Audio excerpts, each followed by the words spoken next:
I'm going to talk about Medicare in Minnesota. And if you're coming into Medicare, you know by now a lot of choices that you have to make. And if you live in Minnesota, you've probably also figured out it's a little different than the rest of the country. So it's important to understand your choices and how things work in Minnesota. So I'm going to go through that very quickly for you so you have a clear picture on what you need to do coming into Medicare if you live in Minnesota. And I'm Keith Armbrecht. I'm founder of Medicare on Video, and I help people across the country, Minnesota as well, make the right Medicare choices, and I can absolutely help you as well. Some of the things that I help with, primarily Medicare, getting everything in the right place so that it's ready to go when you're ready to go.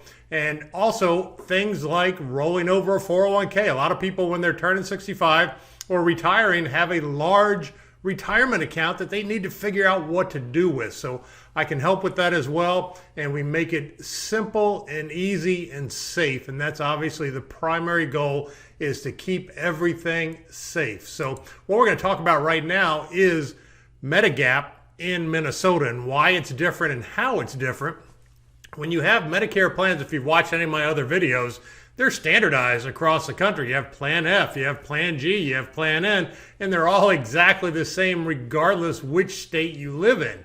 However, there are a few states, and Minnesota is one of them, where things are different. They've decided to do things their own way. So they wanted to make things better for you, but chances are it just makes things more complicated for you. So I'm gonna go through, show you exactly what I think is the right choice when picking a Medicare supplement plan in Minnesota. So what Minnesota does is it has an array of kind of base plans.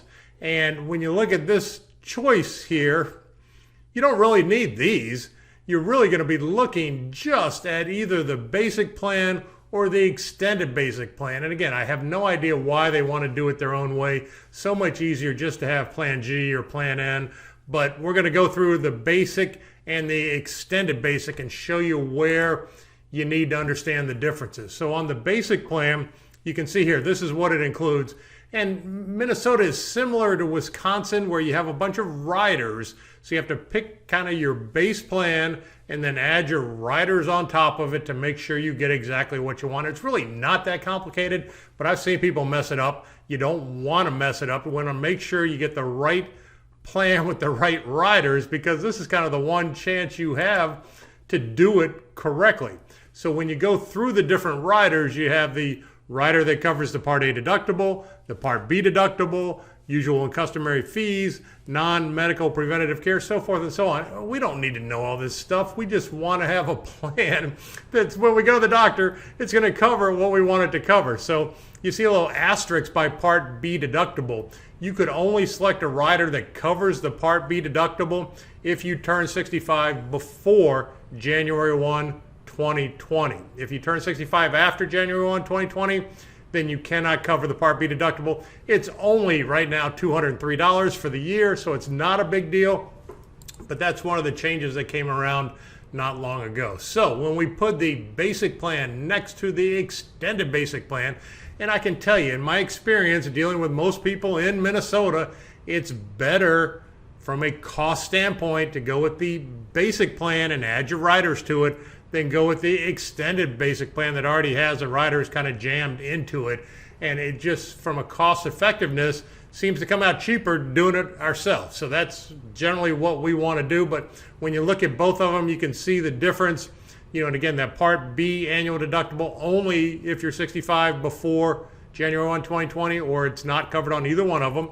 And then the difference between here is you have usual and customary fees and foreign country coverage. So both of them cover emergency coverage in foreign countries. The extended basic covers regular care in foreign countries, and we can add that to the basic. And generally, again, we can add it, when we add it ourselves, it comes out cheaper than what it does when it's already included in the extended. So anyway, we need to look at them both side by side, but at the end of the day, what you're going to end up with is pretty much a Plan G, pretty much, where your only out-of-pocket expense is going to be that Part B deductible, which is $203 for the entire year. So once you meet your $203 deductible, it's going to pay pretty much 100% the rest of the year. You do have some 80-20 on some of the parts of it, but not many of the parts of it. So it's pretty terrific coverage, and it can be done at a pretty terrific price. So that gives you a pretty clear idea of Medigap coverage, Medicare supplement coverage in Minnesota. It's different, but we can make it the same. So I hope you found this helpful. Visit MedicareOnVideo.com, put in your basic information. We'll put all this together, put it in a nice email, send it to you so that it's easy to understand. And again, the goal is to get a comprehensive plan that covers just about everything at a very low premium. That's number one goal. So give us a call, fill out the form. We'll be happy to help. Hope you found this helpful. Have a fantastic day. Medicare on video, Medicare on